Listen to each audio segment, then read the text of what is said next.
So I would like to tell you the story about the meal, the people, the river, and AI.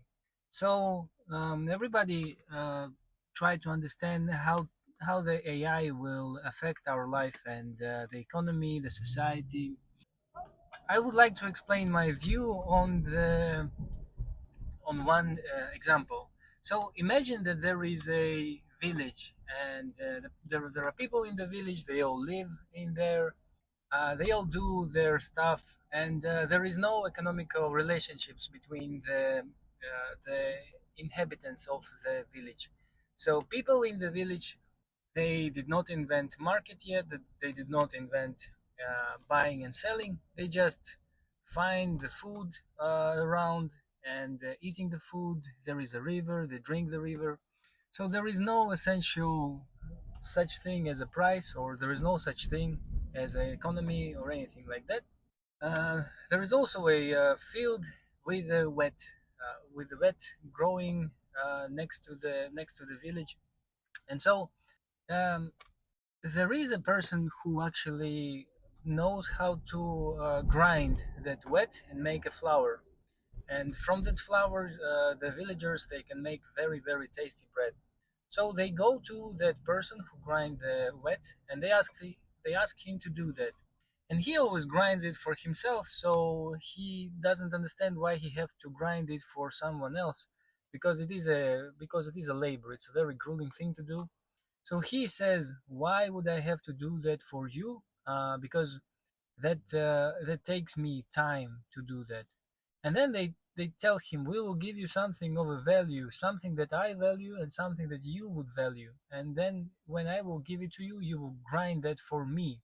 And so this is how the price actually is born by some economic schools. And that person, he takes this valuable thing. It can be like a meat that the hunter gathered. It can be anything else, and he grinds that wet for an hour. And the amount of the wet and the amount of flour that was made from this wet, uh, by the hour that the work that this guy spent on grinding the flour, would be the price of 1 unit of the hour of his work. Now, everything else before that particular thing, everything else was free. They were living on the land, and the land was free, and then the river was there, and the river was free, and the wet as well is free because it grows over there without anyone interfering the wet. And now there are more people, and more people want to get this flour, and more people want to ask for the labor of that person. So that person, he invents a mill. So he invents a mill. He puts the wings of the mill into the river, and then he makes a grinding apparatus where you are throwing the wet over there, and it grinds the wet on itself by the flour. And so he can make way more wet, way more flour from that mill. And also that mill works without his interference, but he has to take care of the mill. He has to oil it. He also can hire people to look after that mill. And then what happens is that that particular person, he stops working himself, but he still takes the same amount of price, the same amount of value as he used to, even though he's not working anymore and the mill is working for himself. But he still takes the same amount of pricing from the villagers to grind the same amount of wet. Now, um, to make it more complicated, you can say that there is also a competition going on. There are other people who are building other meals, and then the best meal is actually winning. But this is you can go there, and this is where our society is right now. But then we can see as the time goes on, uh, in the end, there is a only one meal that is left, the best one, the best meal. Everybody is using that meal, and it's the cheapest one, and there is no competition anymore because this best meal actually destroyed all other competition and then started to make a monopoly and worsening the rules for the villagers. Now it's more and more costly, and also the villagers are participating in the work of the mill, and then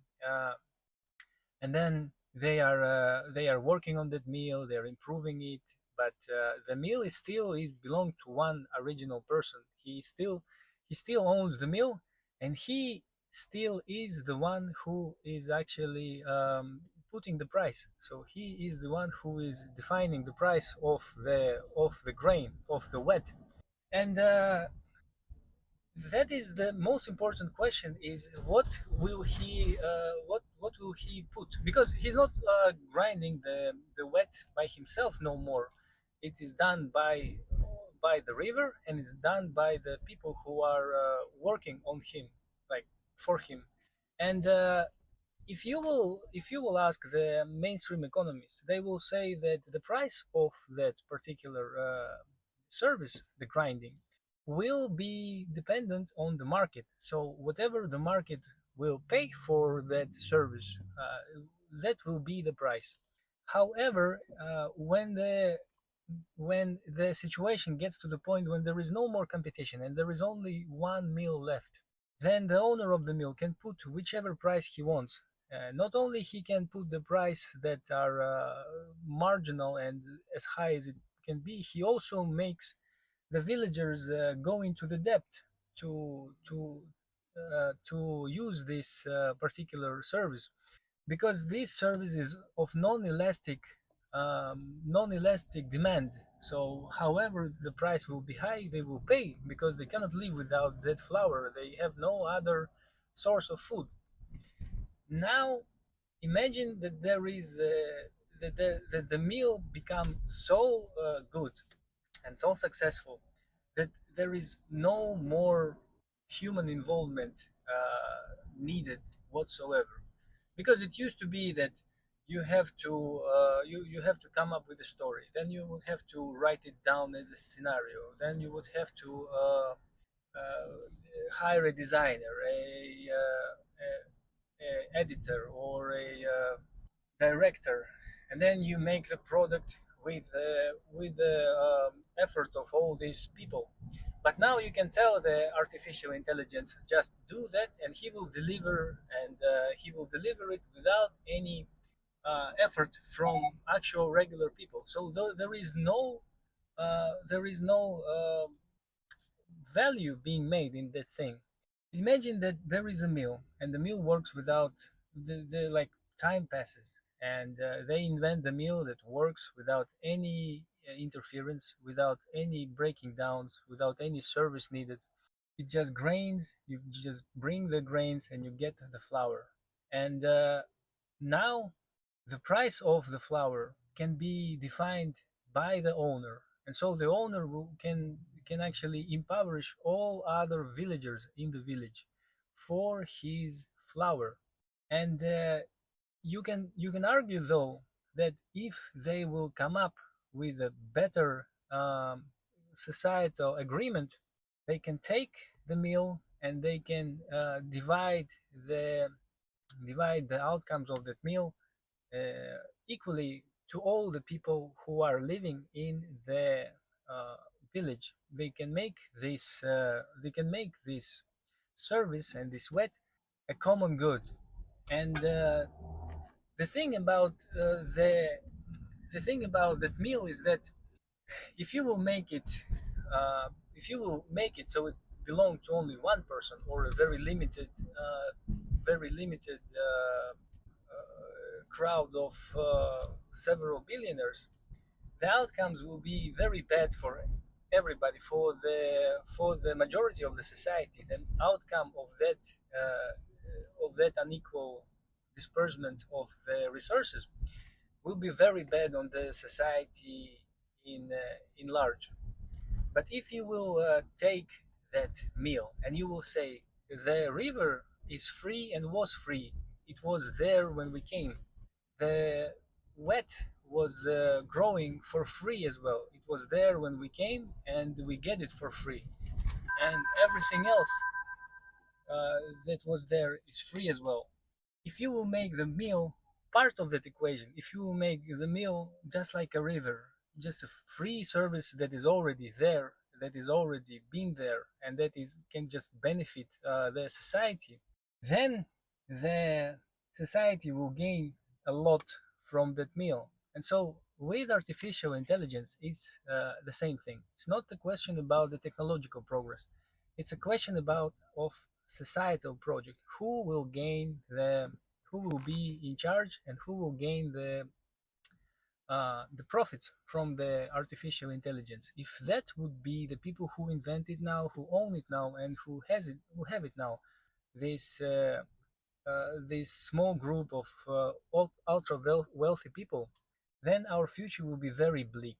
Most of us will not be engaged in the economy, and you can see people all over the place that cannot find themselves in the new economy. They cannot. There is no way for them to be engaged in the economy. There is no way for them to be productive in any way. And if there is no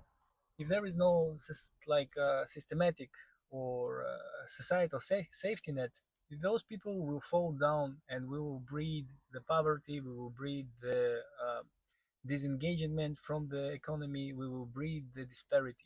But if we will make that thing a common good, we will understand that this is the thing that cannot belong to anyone particular, but it must belong to the society in large. It should be a public good, like for example, like our post office, like our electrical grid. These things are governed by us, by government, but we govern the government through the democratic process. And so, with artificial intelligence, the decisions about the artificial intelligence should be made by the people, and the people, they cannot affect the private corporations. They only can affect government through the democracy. Even though people do not trust the democracy lately, it's still the only way for actually control this thing, because this thing is very powerful. It can, if it will be successful, then it will make everybody lose their job. If the thing will be unsuccessful, then it will crush the American economy. So there is no, in that particular thing, there is no a win scenario. There is no beneficial scenario for regular American people. And that's why the the thing with AI, it needs to be dealt by the society, and it needs to belong to the society at large. And if you have a question, will it be beneficial for people, or it would be bad for people, you have to ask yourself who owns it and whose interests will be maintained with this technology. For example, it can be used to make a decision of killing people and eradicating them, or it can be used in the medicine, in the healthcare, or in the beneficial structures. And you can see how the if you don't think that they will limit it, or they will make it first, they will make it unavoidable, and they will make the life without the artificial intelligence uh, unthinkable, and then they will jam up the price so that average people will have to work their whole time to actually buy and get this artificial intelligence. That is not the good scenario, but this is the scenario that we are moving to. But if we will somehow regulate the AI, and we will get it, nationalize it, then I would say it might be very beneficial for the society in many ways. So it's not the question of the technological progress; it's the question of societal progress. So this is what I think.